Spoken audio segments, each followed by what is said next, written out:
नमस्कार फ्रेंड, जय जगन्नाथ। समस्त को हैप्पी बारुणी स्नान। बारुणी रे स्नान करने आम पलि आसु डगरा बीच को।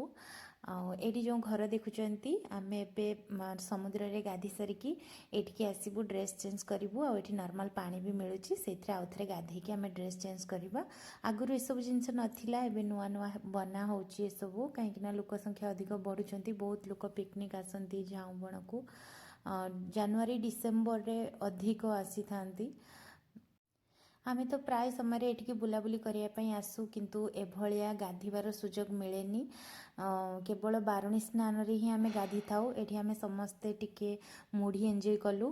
तापरे एबे जिबु गाधिया पई। देखंतु समुद्र रे एकदम पाखरे आमे बसिकी खियापिया करथुलु। एकुटिया बुलिबा आउ समस्तंको सांगरे नेकी आसिकी बुलिबा तार गोटे मजा अलग थाए। एठी मोर सबु आई माने अछंती, जेहेतु मो अजा घर एठी पाखरे, तो प्रायतः आमे जुआडे जाऊ जहाँ भी किसी काम करूँ तो आमर आई मानू सामिल करूँ से। तो आम ए खियापिया सारिकी बाहरलु गाधियापाई। एठी मते समस्ते डाकुचंती, तो मु कहली टिके वीडियो बनै दिए तापरे जीवी। देखंतु केतेकी भिड़ होईची। एक्चुअली आमे आसीबा पूर्वरु टिके वर्षा होउथला, तो सेथिपाई भिड़ टिके कम अछि, नहले आउरी बहुत भिड़ होई थाए। और एटा डगरा बीचटा मु देखौची जो लोक माने गाधुचंती।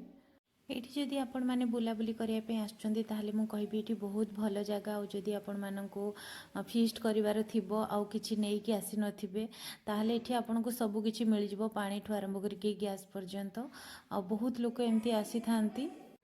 एठी मो बो को कहली टिके गाधीबा पूर्वर टाटा कर देकी जा बोली, से हाथटा हलै देकी पळौची। तो देखंतु आज टिके जुआर माने ढेउ प्रखर अछि, जेहेतु आज बारुणी स्नान अछि, तो ढेउ टिके प्रखर अछि। महिला मानक भी एठी कौनसी प्रॉब्लम नहीं गाधी सारिकी ड्रेस चेंज करिबारे। घर सब रही, पानी भी बहुत जगह पानी भी रही। आगुरु एमती किसी सुविधा नथिला, एबे बहुत सुविधा हो गलानी। मो झील मो बो मो आई मैंने एठी सब एंजॉय कर पानी को। मते भी डाकुचंती, तो मु कहली टिके परे मु जाउची, मो झीलटी टाटा कर दउची। आमे जेबे भी गाँव को आसू तो टिके समुद्र कूल बुलिकी नगले भल लागेनी, किंतु एभलिया गाधीबार सुजोग केबे मिलेनी। आज जेहेतु सुजोग मिली तो ताको हाथ छड़ा करवाटा भल लागिबनी भाबिली। कालीठू जेहेतु वर्षा लगी रही थिला, आउ भोरु आसीबारे जो प्रॉब्लम हैला वर्षा पाई, तो भिड़ टिके कम थिला। आउ एबे जेहेतु खराब देखैलानी टिके, पाग भी बहुत भल देछि, तो धीरे धीरे भिड़ बढ़ुची। और देखंतु केते लोक गाधैया पे आसलेनी। तो बहुत देखंतु बहुत बड़ बड़ ढेउ आसुची। और ढेउ को देखले मो मन भी रही पारुनी, गाधैया पे पळे भी इच्छा होची। तो मु भी जाउची टिके गाधेकी एंजॉय करके आसीबी। आसला परे एठी साइड रे गोटे पार्क अछि, सामना रे आसला बेलकू सेठी आमे छुआ मानकू छाड़ीबा, से माने खेलिबे। हम साइड रे बसिकी जहाँ भी किणाकिणी करथिबा ताको एंजॉय करबा टिके, तापरे घर को जिबा। तो ये लोक मैंने एंजॉय करने सहित वीडियो भी बनाऊँच। तो ये आम गाधिकी ये पलि आसिलु। आठी छुआ मानक पार्क छाड़ी दीचु, से मैंने खेलाखेली करें। सैड्रे बसिकी तरबुज एंजॉय करूँ। जहाँ सब किणिकी नहीं आसलु मेलू, ताकू सब बसिकी खियापिया करुचु। और छुआ मैंने ये आराम से खेलुंट। जेहेतु बहुत खरा होती, तो मु विशेष फोटो वीडियो जाकि उठे पारुनी। तो केबे गोटे ऊपर बेला आसिले या सकाळ सकाळ आसिले मु भल भाव देखीदेवी वीडियो करिकी।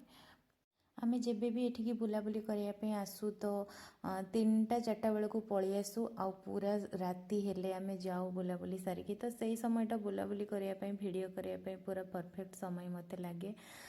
सूर्यास्त भी आमको देखापी मिले, तो बहुत भल लगे ये पूरा फांकारे। उपरोली समय रे ए बीच रे लाली कंकड़ा बहुत हुअंती। पूरा माने जेते दूर को देखिए पूरा लाल लाल ही देखा जाउथबो, बहुत भल लगे देखिया पई, तार भी मजा उठे पारिबे। तो आमको एबे बाहर को भी जिबार अछि, जेहेतु आमे सब ग्रुप हेकी आसचंती। आमर गाड़ी बहुत दूर रे रही, कहीं भिड़ धीरे धीरे बढ़ी गलानी। तेणु आमको एबे जिबा पई पड़िबो बाहर को। तो ये वीडियो को मु सारिबी, ये मो आई बसीची। तो आज भिडियोटी केमती लगिला कमेंट रे जणेबे। भल लागितले लाइक कमेंट सब्सक्राइब करिवे। मुझे देखी दूची झाऊ बण भितर देखंतु लोक सब एंजॉय करचंती, फिस्ट करचंती। मुझे तरबुज खाउथली, तो टिके देखीदेली। तो प्लीज़ वीडियो भल लागितले लाइक कमेंट सब्सक्राइब निश्चित करंतु। ଆଜିର ଭିଡ଼ିଓ ଦେଖିବା ପାଇଁ ଥ୍ୟାଙ୍କ ୟୁ।